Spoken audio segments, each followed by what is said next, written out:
Hello दोस्तों, राम राम, नमस्कार, आदाब, सत श्री अकाल, जय हिंद, जय भारत, जय हिंदुस्तान। दोस्तों, मैं कुलदीप सिंह रूप केडी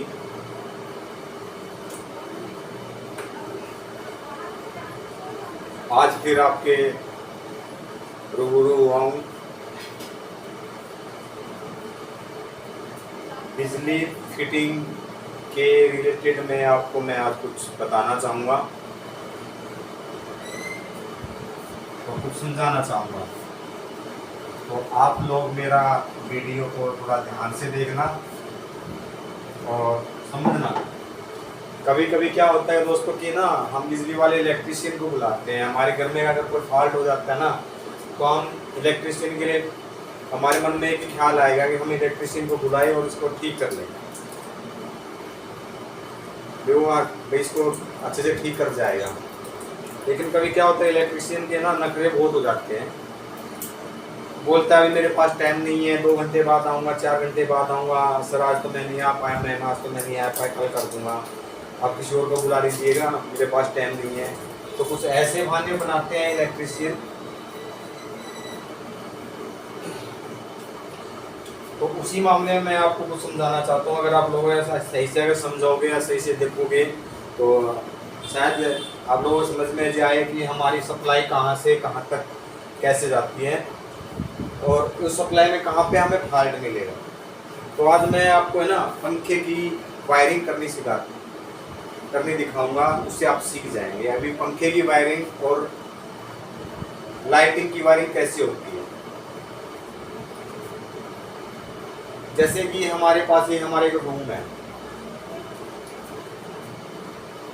और उससे पहले दोस्तों आपसे एक रिक्वेस्ट करना चाहता हूँ मैं कि मेरे चैनल को सब्सक्राइब कर दीजिए और वीडियो को लाइक कर दीजिए। अगर आप मेरे वीडियो को लाइक करोगे तो मेरे को और ज़्यादा में हौसला अफजाई होगा। मेरे वीडियो को चैनल को सब्सक्राइब करोगे तो मेरे को और ज़्यादा मोटिवेशन मिलेगा। और साथ में कमेंट भी करते रहिएगा, फिर कमेंट में मेरे को पता चलेगा कि भी आप लोगों को क्या समझ में नहीं आया। या अगर आप लोगों को समझ में नहीं आए तो आप कमेंट जरूर करिएगा, हम इस चीज़ में यहाँ पे हमें समझ में नहीं आया तो आप हमें बताइएगा। तो ये हमारा रूम है, मान के चलते हैं ये हमारा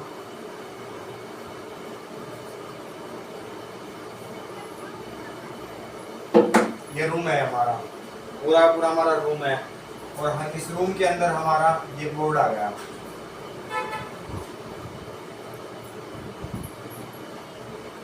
ये बोर्ड आ गया। इस बोर्ड में हम ये लगा लो, हमारे 8x6 का बोर्ड लगा लो, या फिर 9x3 का बोर्ड लगा लो, या फिर 8 मॉडल लगा लो, 6 मॉडल लगा लो, या 12 मॉडल लगा लो, कोई भी लगा लो।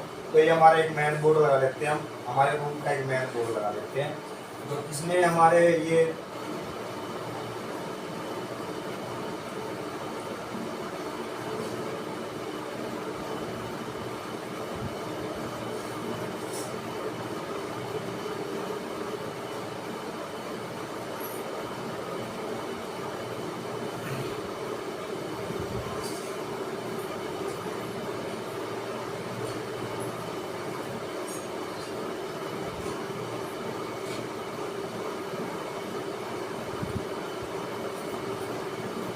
हमारे स्विच हो गए।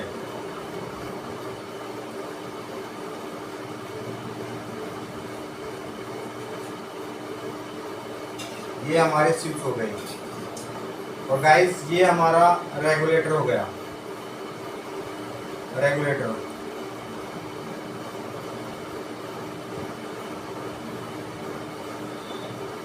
ये हमारा रेगुलेटर हो गया। और गाइस ये हमारा सॉकेट हो गया।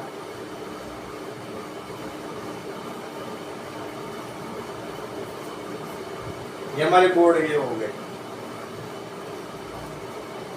तो ये आप लोगों को समझ में आ गया। ये हमारा स्विच हो गए, ये हमारा सॉकेट हो गया, और ये हमारा रेगुलेटर हो गया। गाइस एक बात आपको नोटिस करना चाहिए, बहुत ज़रूरी है आप लोगों के लिए। ताकि अकेले बटन से अगर हम अकेले स्विच से अगर हम फैन को पंखे को चलाएंगे तो वो एक ही स्पीड में घूमेगा, यानी एक ही स्पीड रहेगा उसका घूमने का। उससे ना अगर हम उसको स्लो करना चाहेंगे या उससे ज़्यादा तेज करना चाहेंगे तो नहीं होगा स्विच से। उसके लिए हमें क्या है, हमें रेगुलेटर लगाना पड़ेगा। और रेगुलेटर हमारी दो क्वालिटी के आते हैं, एक मॉडुलर में और दो मॉडुलर में। अगर एक मॉडुलर में लाएंगे तो एक स्विच में, एक जो हमारा एक स्विच लगता है सिंगल कोर में, तो वैसे आएगा। और दो मॉडुलर में लाएंगे तो डबल स्विच में आएगा, और डबल जो दो स्विच लगे उतना बड़ा आएगा वो। तो हमें हरदम डबल स्विच में दो मॉडुलर में हमें रेगुलेटर लगाना चाहिए हाई क्वालिटी का, जिससे हमें जल्दी से हमारा है ना रेगुलेटर खराब ना हो। अगर हम सिंगल एक मॉडुलर में हम उसको एक एम भी बोल देते हैं, एक मॉडुलर भी बोल देते हैं, स्विच लगाएंगे वो रेगुलेटर लगाएंगे तो वो रेगुलेटर हमारा आने वाले 6 महीने में के बाद परेशान करने लगेगा। उसके लिए हम फिर इलेक्ट्रिशियन बुलाना पड़ेगा, वही फिर 150-200 रुपये जो भी है उसके साथ सर्विस चार्ज है, 200 रुपये है, 300 रुपये है, 400 रुपये है, 100 रुपये, जो भी सर्विस चार्ज वो अपना सर्विस चार्ज ले जाएगा। आप खुद परेशान होंगे। तो मैं आपसे एक ही गाइड करना चाहता हूँ कि आप हरदम 2 एम का यानी डबल स्विच का 2 मॉडुलर का रेगुलेटर लगाएं। ये तो बात आप लोगों को समझ में आ गई। अब इसकी वायरिंग कैसे करनी है।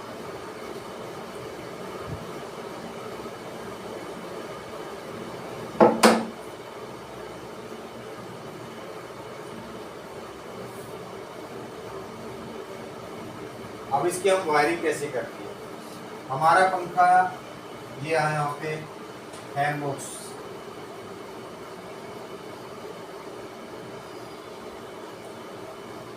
ये हमारा फैन बॉक्स है। छत के सेंटर में पूरा छत का कवर करके सेंटर के अंदर में फैन बॉक्स लगा जाते हैं।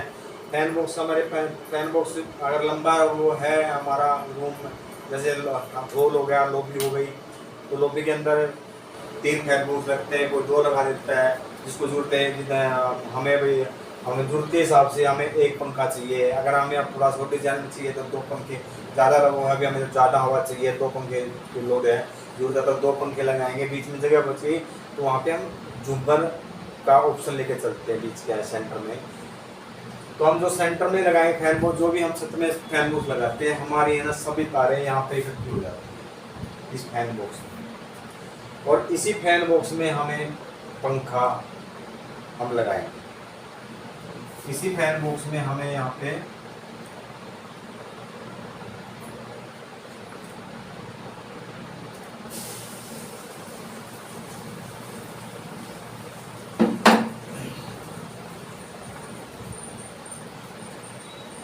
पंखा लगाएंगे गाइस।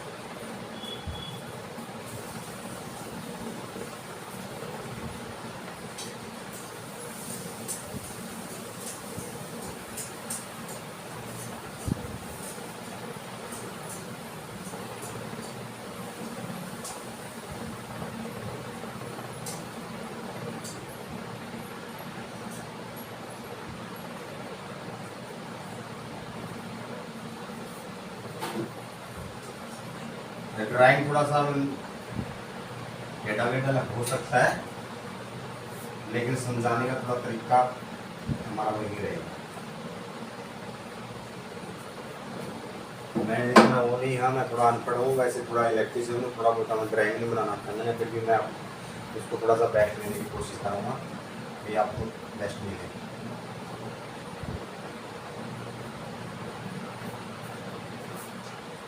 ये हमारा फैन हो गया।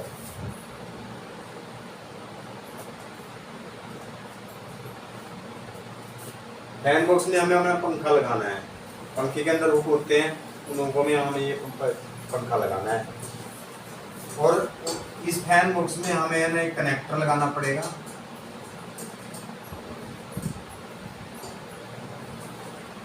कनेक्टर का ऊपर का हिस्सा हमारा सप्लाई का है, मेन सप्लाई का, आप इसको हम हाफ बोल देते हैं। और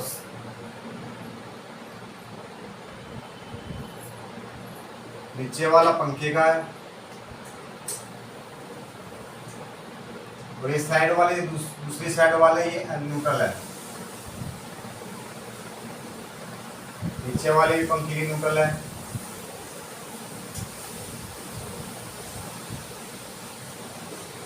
ये हमें कनेक्टर लगाना पड़ेगा। अगर हम सीधे डायरेक्ट है ना, एक मैं आपको एक चीज समझाना चाहता हूँ। अगर हमें कनेक्टर नहीं लगाएंगे पंखे के अंदर, हम अगर कनेक्टर नहीं लगाएं, कनेक्टर लिंक पॉइंट होता है हमारा, ज्वाइंट लिंक पॉइंट होता है। अगर हम कनेक्टर नहीं लगाएंगे, सीधी डायरेक्ट हम एक दूसरे तार पे, या जैसे हमारी तार जाएगी यहाँ से और एक ये पंखे से तार आएगी, अगर हम यहाँ पे कनेक्टर नहीं लगाएंगे, कनेक्टर जो है यहाँ पे हमें टेप लगा दिया, यहाँ पे हम टेप लगा दिए, इसको वो करके ज्वाइंट करके टेप लगा दिए, तो आने वाले फ्यूचर में, आने वाले टाइम में, कभी भी साल में, 2 साल में, या फिर कोई जैसे कभी क्या होता है कि हमारी मेन सप्लाई पोल से जो सप्लाई जाती है, मेन लाइन आ जाती है, जो पावर हाउस से जो हमारी लाइन आती है, उसमें क्या होता है कभी फॉल्ट हो जाता है मेन सप्लाई में, और वो हमारा फॉल्ट यहाँ पे हमारे घर तक परेशान करते हैं। और घर तक परेशान हमें तभी करेगा जब हम यहाँ पे ये वाली गलती करेंगे। यहाँ पे है ना, ज्वाइंट एक दूसरे को ज्वाइंट करके अच्छे से ज्वाइंट करके टेप मार देते हैं। इलेक्ट्रिशियन बहुत से कनेक्टर लगाने के लिए, कनेक्टर में थोड़ा टाइम लगता है, लेकिन अभी टेप तो थोड़ा जल्दी लग जाए, मेरा टाइम बच जाए। हम अपने 1 मिनट का टाइम बचाने के चक्कर में वो हमारा सारा सिस्टम खराब कर जाता है। और यहाँ पे अगर स्पार्किंग हो गया तो हमारी लाइन खराब हो गई, हमारी सप्लाई खराब हो गई। कहीं भी लगाओ, कहीं पर भी ज्वाइंट होगा तो वहाँ पे सप्लाई खराब होगी। वो सप्लाई खराब हो, फिर हमें इलेक्ट्रिशियन बुलाना पड़ेगा, इलेक्ट्रिशियन बुलाना पड़ेगा, फिर हमें उसको पैसे देने पड़ेंगे, और हम खुद कितने परेशान होंगे वो अलग है। तो हरदम ये चीज़ का ध्यान रखना, आप लोग खुद काम करो या फिर इलेक्ट्रिशियन को बुलाओ तो उसको बोलो भाई हम कनेक्टर ज्वाइंट आपको ला के देंगे, और आप पंखे के अंदर या कहीं भी कोई भी पॉइंट है, लाइटिंग है, फैन है, या फिर कोई और है, तो वहाँ पे लिंक ज्वाइंट होते हैं, वहाँ पे ज्वाइंट लिंक लगा हुआ, कनेक्टर ज्वाइंट लिंक लगा हुआ, तो हम यहाँ पे कनेक्टर ज्वाइंट लिंक यूज करेंगे। तो गाइस एक चीज़ मैं आपको बताना है कि पहले आप मेरे वीडियो को लाइक करो और मेरे चैनल को सब्सक्राइब कीजिए। और दूसरी बात ये कि मैं आपको एक चीज़ बताना चाहता हूँ, इलेक्ट्रिशियन का सबसे पहला काम क्या होता है कि वो अपने काम को अच्छे तरीके से करके दे, और भाई पार्टी को, सामने वाली पार्टी को, कस्टमर को अच्छे से गाइड करे, वो बताए, ताकि आप लोग कल को बाई चांस अगर कोई इलेक्ट्रिशियन नहीं आता है तो कैसे भाई उसको हम चेक करें कि ये चीज़ कहाँ से ख़राब होगी। पहली बात तो आप लोगों को पता नहीं चलेगा, फिर भी अगर थोड़ी बहुत आपको नोटिस में आपको नॉलेज होगी जिस चीज़ की, तो आपको पता चल जाएगा।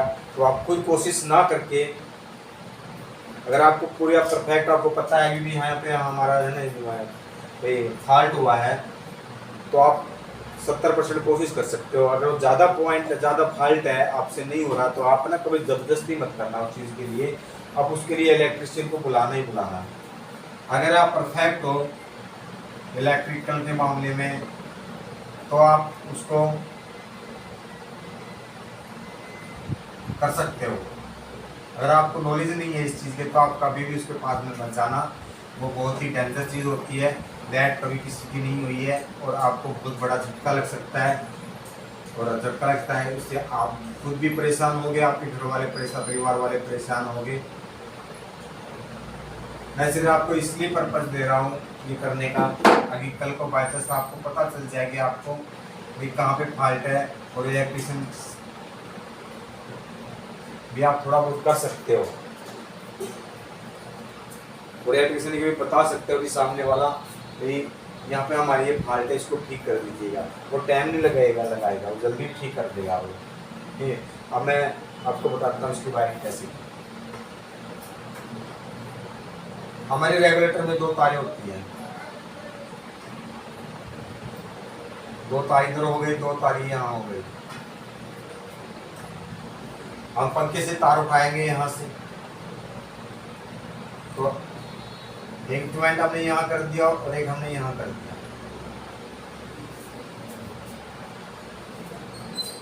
ये हमारी सप्लाई हो गई और ये हमारी न्यूट्रल हो गई।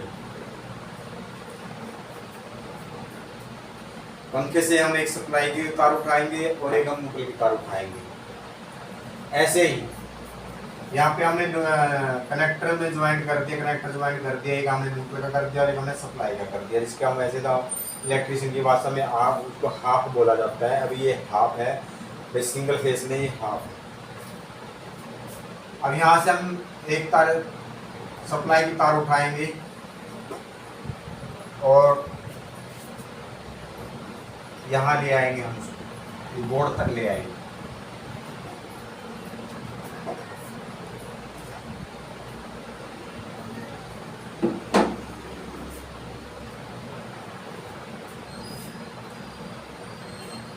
गाइस है ना, आपको ना एक चीज़ का ध्यान रखना है कि है ना, कभी है ना यहाँ पे आने के बाद में आपको ये सारी चीज़ें डायरेक्ट स्विच में मत करना। स्विच में अगर आपने डायरेक्ट स्विच में अगर सप्लाई दे दी ना, तो है ना अब क्या ना कम नहीं या फिर तेज़ नहीं करेगा, स्लो नहीं करेगा, तेज़ नहीं होगा, फास्ट नहीं होगा ये आपका पंखा। उसके लिए हमें अपने रेगुलेटर्स में सप्लाई देना पड़ेगा। तो हम है ना, जो हमने इसकी 2 तारें हैं, जो 2 वायर इसमें से निकली हुई है, वो 2 लीक हैं, ये हमारे 2 लीक हो गए। या इसमें है ना कभी भी रेगुलेटर के अंदर ना वो रेगुलेटर लोगे, उसमें से 2 वायर निकली होगी, एक न्यूट्रल होगी और एक हाफ होगी सप्लाई की होगी और एक फेस की होगी। तो हमने यहाँ पे 2 तारें निकाली है। तो एक तार से जो हम फैन से लेके आए हैं, हम उसको यहाँ पे इस वाले में ज्वाइन कर देंगे। ठीक है, रेगुलेटर से अगर दूसरी जो वायर निकली है उसको हम इसको इस स्विच के ऊपर की तरफ ज्वाइन करते हैं। ये हमारा सप्लाई का काम हो गया। अब गाइस यहाँ से हमने न्यूट्रल है, ये हमारी न्यूट्रल है, इस हम न्यूट्रल फेस को यहाँ से उठाएंगे और हम इसको यहाँ सॉकेट में, जो सॉकेट के अंदर है उसको यहाँ से कोई भी न्यूट्रल वही बोर्ड के अंदर कोई भी न्यूट्रल वही ज्वाइंट। गाइस इस चीज़ का ध्यान रखना, आप कहने हम न्यूट्रल फेस जहाँ से भी लेके आएंगे, जो मेन पैनल से लेके आएंगे या फिर एमसी बॉक्स से लेके आएंगे, तो हमारे जो रूम के अंदर जो बोर्ड होता है, उस बोर्ड में हमारी न्यूट्रल कभी भी स्विच के अंदर नहीं लगेगी, ना रेगुलेटर के अंदर लगेगी ना स्विच के अंदर लगेगी। कभी भी लगेगी तो जो सॉकेट के अंदर हमारा पॉइंट होता है, वहाँ पे एक साइड में न्यूट्रल फेस लिंक होगा। तो हमने यहाँ से कनेक्टर से उठाया, फैन बॉक्स से पंखे के कनेक्टर से उठाया और उसको यहाँ पे ज्वाइंट कर दिया। यहाँ तक हमारी सप्लाई आ गई है। अब यहाँ क्या है कि हम यहाँ पे तो ये इसके वो है गाइस। अब एक चीज़ का और ध्यान रखना हमें, प्लीज हमें यहाँ पे मेन सप्लाई देनी पड़ेगी, फेस देना पड़ेगा। यहाँ से हमने हाफ उठाई है, अब हमें फेस देना पड़ेगा, मेन सप्लाई देनी पड़ेगी। तो उसके लिए क्या करना कि हमें जितने भी ये 4 वो हैं, हमारे 4 बटन है, हमारे बोर्ड में 4 स्विच हो या फिर 5 स्विच हो या 10 स्विच हो, रेगुलेटर को और सॉकेट को छोड़ के जितने भी स्विच हैं उन सभी को हमें एक दूसरे से लिंक करना पड़ेगा।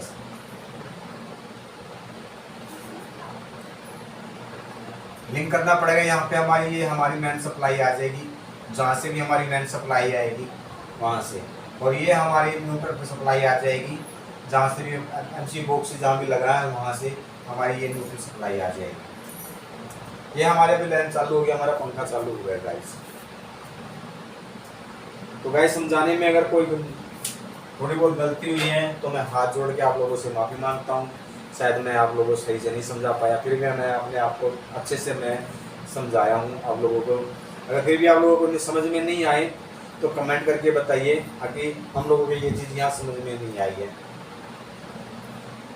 तो मैं आप लोगों को उस चीज़ का रिप्लाई ज़रूर दूंगा और जल्दी दूंगा। जितनी जल्दी हो सकेगा मैं उसी दिन उसी टाइम मैं आपको रिप्लाई देने की कोशिश करूँगा।